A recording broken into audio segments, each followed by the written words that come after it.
Welcome back, everyone. Hope all is well. Today, the markets aren't looking too hot. But for long-term investors like you and me, this is the opportunity that we've been looking for to get into these great projects at discount prices. It's a great opportunity. It can create generational wealth and free us from the chains of the 9 to 5. However, we got here, and let's talk about how we got here and why I still think it's a great opportunity for us long-term investors. So let's get into it.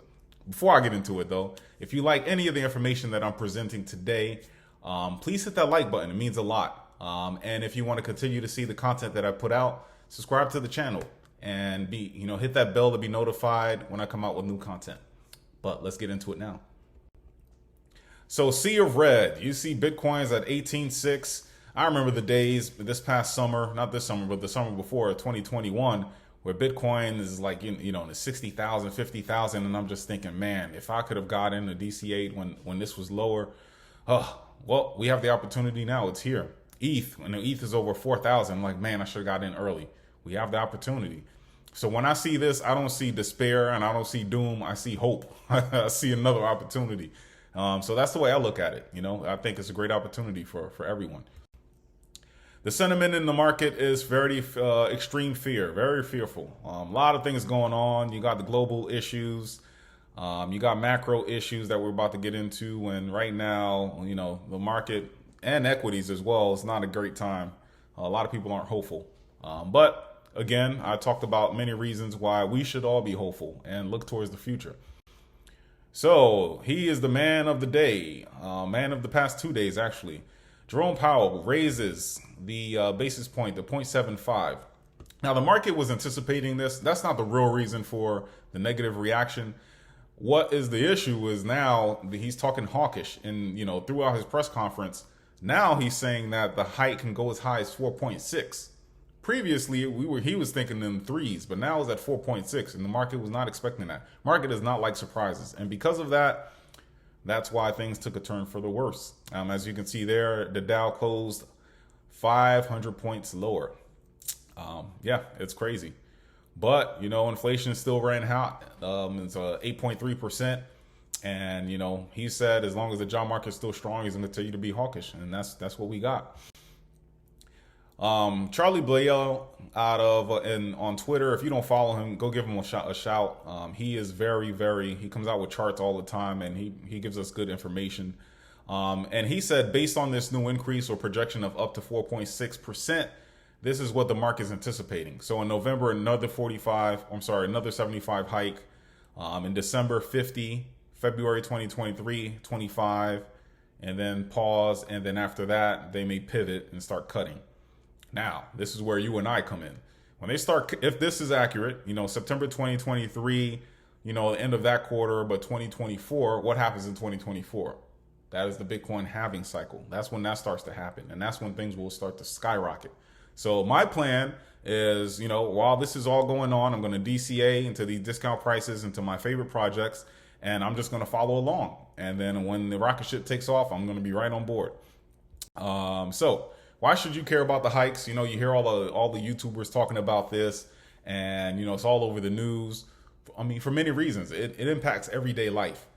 Credit cards. I mean, if you have one and you use it, they have variable rates, and with these increases, your rates may increase. So that minimum payment that you're making is not going to do anything if these rates are going higher. So, what I would do and what I'm doing now is probably controlling my stuff, and I'm paying mostly with my debit card, cash, and not putting many things on credit, because right now that interest rate going high, you're doing nothing if you're not paying that balance. Mortgages, right now the 30-year fixed, the average is around 6%. So that's impacting the real estate market, and it's probably going to go a little bit higher if they continue hiking. So real estate's going to get hit. And, for first-time home buyers, if you're trying to refinance, all that's going to impact, and not in a good way. Student loans, if you still have those, those rates too can be variable, and those can go up, and that's going to impact your monthly payment. Auto loans, if you're in the market for a lease or financing, a lot of these dealerships now are charging over MSRP. And if you find the ones that are fair charging MSRP, that rate that used to be 2.5% if you had decent credit is now in the fours. It's ridiculous. And then just overall, like we've been talking about tonight, just risk off market. A lot of speculative investments, they're not interested in that right now. Investors want safe, reliable investments. So stuff like crypto, which is pretty much speculative, a lot of retail investors aren't into that. And, right now that's the part, the prices are reflective of that, and we're in a bear market. So you add all those things together, and that's what we got. So U.S. is not the only one impacted by inflation. Again, another chart by Charlie on Twitter. You look here, we're at 8.3. We're highlighted in the blue, but you look at all over. You got, Eurozone 9.1, Denmark 8.9, Sweden 9.8.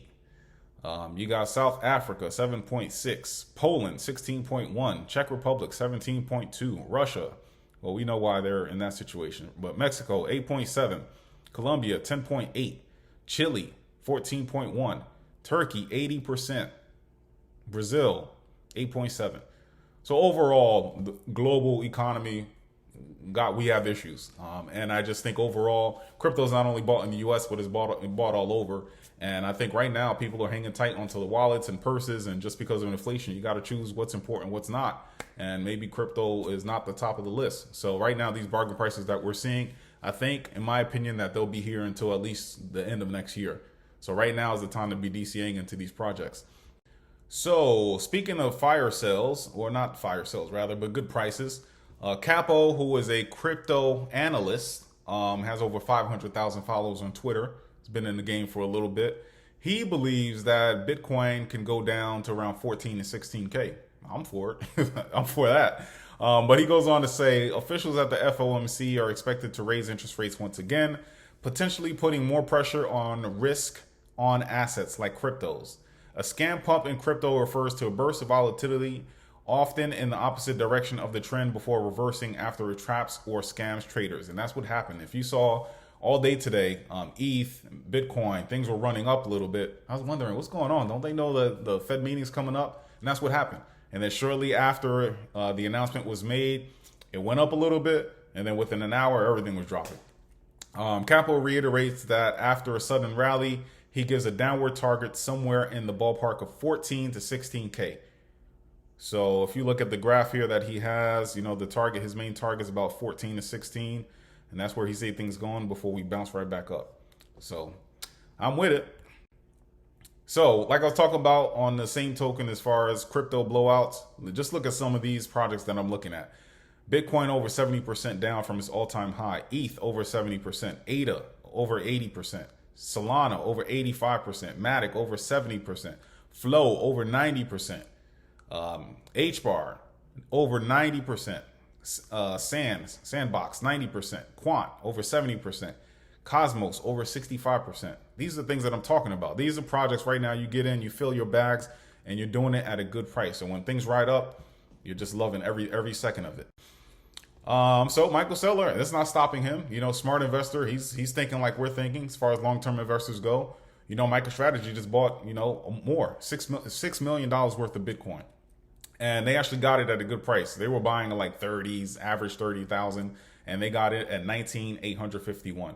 So follow. He's a smart man. He knows what he's doing. He got his wealth by taking risks, making good decisions. So I like it.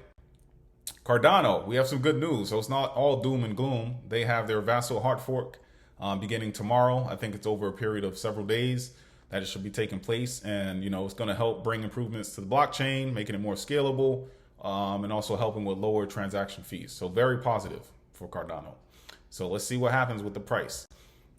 Also, Helium, they have a partnership with T-Mobile. That's pretty awesome, and it's going to help them as far as 5G dead spots. So nice to see a big carrier coming into the crypto space. Helium and T-Mobile seems like a match made in heaven. So that's good news. It brings adoption to the space, and that's what it's all about. Final thoughts. Again, this is the once-in-a-lifetime opportunity. Remember how you felt last bull run if you came late into the game and wondering where these millionaires were coming from. I wish I would have got in early. This is our second chance. This is our chance to do it. DCA, I'm DCAing into Bitcoin and all my favorite altcoins. Once I DCA and I get my coins, I'm taking them off the exchanges because with regulations and everything like that looming, I don't know what's going to happen there, but I take them off, put it on my cold wallet, and I control it. Pay attention to the macro, inflation.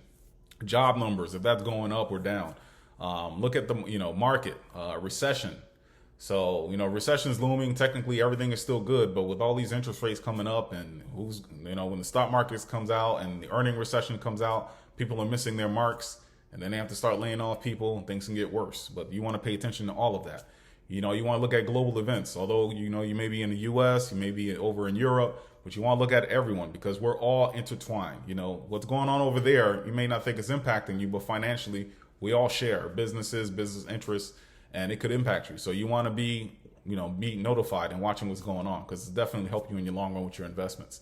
And stay focused. The goal, when you got into crypto or whatever you get into, you saw the end goal. You got into it, whether it was for financial freedom, whether it was for health reasons, whether it was for whatever, to be better, be a better person, do more with what you have for the world. Your goal was to get to that point. So don't let something like this sway you from that goal. Stay focused, like I'm staying focused, and we can get there together. So guys, this was a very quick video, but I just want to drop my opinion on what I saw going on today and the market sentiment. I'm staying focused. I hope you're staying focused. Have a good night. And if you liked any of the content, please hit that like button, subscribe to the channel, and until next time, later.